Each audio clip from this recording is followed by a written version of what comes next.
আশা করি বন্ধু সব ভালো আছেন। আবারও একটি নতুন পর্ব নিয়ে হাজির হলাম আমি আলামিন। আজকের বিষয়টি হলো আমাদের কালার সেকশন। গত ভিডিওতে আমি আলোচনা করছিলাম একটি বেস অন্য একটি টিভিতে কিভাবে লাগাতে হয়, কিভাবে মডিফাই করে ভোল্টেজগুলো মিলাবেন, সব কিছু আলোচনা করছিলাম। ভিডিওটি যারা মিস করছেন অবশ্যই ভিডিওটি দেখে আসবেন, তাহলে ওই যে কাজগুলো যে কোনো সিএটি টিভি ব্র্যান্ড হোক অথবা চাইনিজ হোক সবগুলো আপনারা বেসবোর্ড মিলাতে পারবেন। আজকের বিষয়টি আমাদের কালার সেকশন।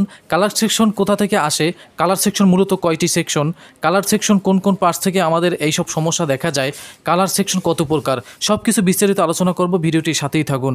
চলুন ভিডিওটি শুরু করা যাক।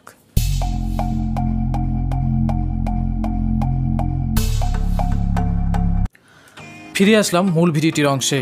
তো বন্ধুরা, আমরা জানি যে সাধারণত আমাদের এখানে যে কালার সমস্যা হয়ে থাকে, তো সাধারণত আমাদের বেসবোর্ডে কালার সমস্যাটি বেশি দেখা যায়। কারণ এখানে যে বেসবোর্ডের যে আমার 3টি রেজিস্ট্যান্স এবং 3টি ট্রানজিস্টর রয়েছে, এখান থেকে মূলত আমাদের কালার সমস্যা হয়ে থাকে। তবে কালার সমস্যা দুই প্রকার কেমনে হলো সেটা বলি। যেমন ধরেন আমাদের এখান থেকে, যেমন পিকচারে কিছু আমি ছবি দিচ্ছি, চেষ্টা করব ছবি দেওয়ানোর। এই যে পিকচারে ছবিগুলো দেখছেন, এগুলো কিন্তু কালার জমে আছে এক জায়গায়, এটা মূলত একটি সমস্যা। আর যেগুলো কালার জমে থাকবে না, যেমন ধরেন মানুষের চেহারা বা মানুষের পোশাক আশাক বা মানুষের ফেস অন্য রকমের কালার দেখাবে, সেটি এক ধরনের কালার। আর একটি পাশে কালার জমে থাকবে এইরকম, সেটা হলো অন্য একটি কালার সমস্যা। তো এখন এটি দুইটি প্রকার। তো দুইটি প্রকার, যেমন প্রথম একটি সমস্যা সেটি হলো আমাদের কালার সমস্যা যদি আপনাদের হয়, তাহলে অবশ্যই আপনারা এখান থেকে প্রথম থেকে আপনারা শুরু করবেন। এখানে এই যে দেখেন জঙ্গলের আইসির পাশ থেকে যে এখানে আমাদের লাইনটি আসছে, একটি RGB কালেকশন, এখান থেকে আপনারা দেখার চেষ্টা করবেন। তো এটা হলো প্রথমে আপনারা এখান থেকে শুরু করবেন। তো দেখতে পাচ্ছেন 3টি কিন্তু আমাদের জেনার ডায়েট রয়েছে। এখান থেকে আমাদের জঙ্গল থেকে কিন্তু আমাদের এখানে কালার সিগন্যাল আসে, এখানে 2 ভোল্ট 3 ভোল্ট এরকম কিন্তু সিগন্যাল থাকে আমাদের। এরপর এই সিগন্যালটা আমাদের এখানে বেইজে আসবে এবং বেইজ থেকে আমাদের এই যে বেইজ বোর্ডে আসার পর এখানে কালেকশনটি আবার বেইজে পৌঁছেছে কিনা আপনারা পিন ধরে যাবেন। তো অনেকেই আছেন আমাকে প্রশ্ন করেন যে ভাই এটা কেন হয়েছে, এখানে ভোল্টেজ কেন পাচ্ছি না। তো এটা আপনারা যে কাজটি করবেন, এখানে পিন ধরে আপনারা সামনের দিকে যাবেন আর এক একটা পার্টস আপনারা ওপেন করবেন। কিছু পার্টস আছে আপনাদের ভোল্টেজটি বসে যায়, যেমন ডায়েট, ট্রানজিস্টর, এগুলো কিন্তু ভোল্টেজ বসে যায়। তো দেখবেন যে ডায়েট বা আপনাদের ট্রানজিস্টর এগুলো আছে কিনা, তাহলে আপনারা খুলে দেখবেন যেখানে আপনারা ভোল্টেজ পাবেন, মনে করবেন ওই জায়গাটাই সমস্যা।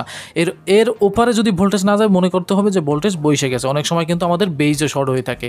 যাই হোক, এই ভোল্টেজটা দেখার পর এরপর আমাদের 180 ভোল্ট আসে, এখানে আমাদের লেখা আছে 180 ভোল্ট। তো 180 ভোল্ট কিন্তু পিন ধরে আসতে কিন্তু এখানে 3টি ট্রানজিস্টর হয়ে যায়। এই যে দেখেন 3টি ট্রানজিস্টর। তো 3টি ট্রানজিস্টর হওয়ার পর আমাদের কিন্তু এই যে 3টি ট্রানজিস্টর, প্রথম 3টি রেজিস্ট্যান্সে আসবে, এখানে দেখেন। তো এই রেজিস্ট্যান্সে আসার পর কিন্তু 3টি ট্রানজিস্টরে যাবে। তো 3টি ট্রানজিস্টরে যাওয়ার পর আমাদের এখানে কিন্তু আবার ছোট 3টে কিন্তু রেজিস্ট্যান্স আছে। তো এই 3টাতে আবার যাবে। এরপর এই 3টাতে হওয়ার পর কিন্তু দেখতে পাচ্ছেন প্রত্যেকটা 3টার জন্য কিন্তু সাপোর্ট দেওয়া আছে। এখানে 3টি জেনার ডায়েট আছে, আবার 3টি জেনার ডায়েট যাবে, আবার 3টি জেনারের পাশে ছোট ডায়েট থাকবে, এগুলো যাবে। তো এই হলো আমাদের বিষয়টি।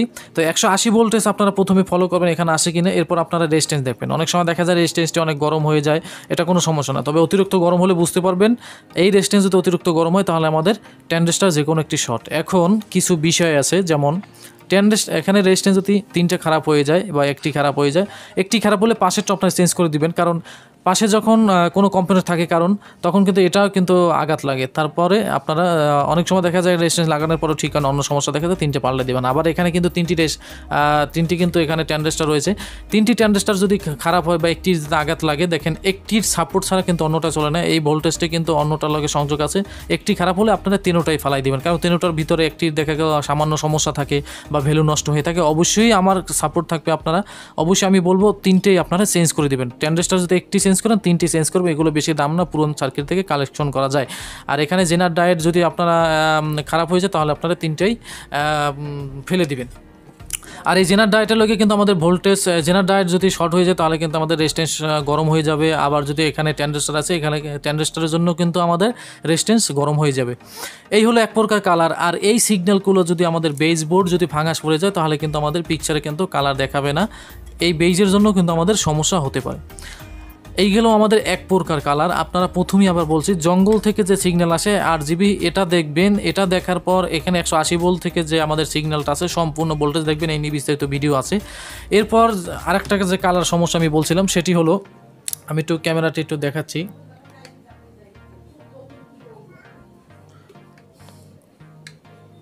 তো ভিউয়ার দেখতে পাচ্ছেন ওই যে টিভিটির উপরে দেখতে পাচ্ছেন এই যে টিভিটির পাশে কিন্তু একটি কয়েল আছে, ডিগেজিং কয়েল। এই কয়েলটা যদি খারাপ হয়, যা কয়েলটা যদি লিকেজ হয় বা লাইন যদি না যায়, তাহলে কিন্তু আমাদের এই যে বলছিলাম যে কালার জমে যায়, সেরকম কিন্তু সমস্যা হয়। কারণ এটা হয় যখন আমাদের চুম্বক ম্যাগনেট রাখা হয় পিকচারের সাথে আশেপাশে, অনেকে দুষ্টুমি করে বা বাচ্চারা দুষ্টুমি করে পিকচারের সামনে চুম্বক রাখে, তখন কিন্তু এই কালারটি জমে যায়। তো কালারটি যদি জমে যায় তাহলে কিন্তু আমাদের এই যে একটি পিটিসি আছে, এই পিটিসিটি কিন্তু খারাপ হয়ে যায়। তাহলে পিটিসিতে চেঞ্জ করলে এই কালার সমস্যাটি চলে যায়। এরপরও যদি আমাদের পিটিসিতে যদি না যায়, যদি বেশি সমস্যা হয়, তাহলে আমাদের যে ডিগেজিং কয়েল আছে, পিকচারে যে ডিগেজিং কয়েল দেখাইলাম, সেটা আপনারা ফ্ল্যাশ করবেন। ফ্ল্যাশ কীভাবে করে এ নিয়ে ভিডিও আছে, চাইলে আবার সামনে একটি ভিডিও দেবো। তো ফ্ল্যাশ কীভাবে করে, ফ্ল্যাশ করলেই আপনারা 100 ওয়াটের একটা বাল্ব দিয়ে ফ্ল্যাশ করতে হয়, তাহলে পিকচারের সামনে যে কালারগুলো জমে সেটা কিন্তু জমবে না।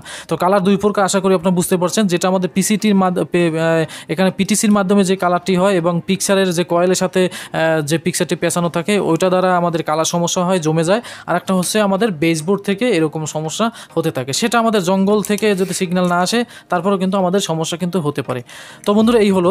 তো কালকে আবার মজার একটি ভিডিও আসবে, সেটি হলো এটা আমি মনে করি সবারই পছন্দ বা সবারই এই ভিডিওটি চাইবেন বা পছন্দ হবে। সেটি হলো এখানে অনেক কম্পোনেন্ট আছে যেটা আমাদের সিএটি টিভির সাথে মিলে আছে। তো কোন কোন কম্পোনেন্ট, এই এলইডি টিভির কম্পোনেন্ট যদি আপনারা না পান বাজারে, তাহলে কীভাবে মডিফাই করে সিএটি টিভির কম্পোনেন্ট আপনারা এলইডি টিভিতে লাগাতে পারবেন, বিস্তারিত কালকে একটি ভিডিও আসবে। আশা করি চ্যানেলটির সাথেই থাকবেন। যদি ভিডিওটি এখন ভালো লাগে অবশ্যই লাইক কমেন্ট করতে ভুলবেন না, বেশি বেশি আমাকে সাপোর্ট দিবেন এবং সামনের ভিডিও পেতে অবশ্যই চ্যানেলটি সাবস্ক্রাইব করে নোটিফিকেশনটি অন করে রাখবেন। আজকে এই পর্যন্ত কষ্ট করে ভিডিওটি দেখার জন্য অসংখ্য ধন্যবাদ। ভালো থাকবেন, আল্লাহ হাফেজ।